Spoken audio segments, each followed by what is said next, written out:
ल आज हाम्रो ढल्केबरमा उहाँ सरहरू आउनु भएको छ दाउरा लिएर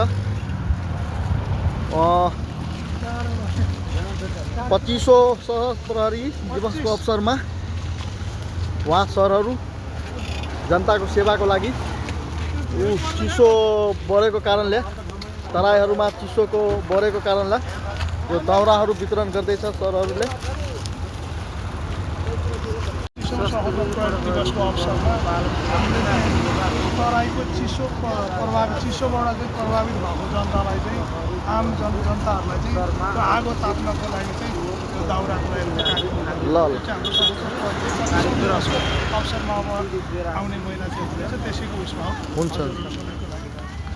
ल हाम्रो सरहरू जनताहरूको लागि धेरै चिसो बढेको कारणले दाउरा वितरण गर्दै हुनुहुन्छ उहाँ सरहरू हो।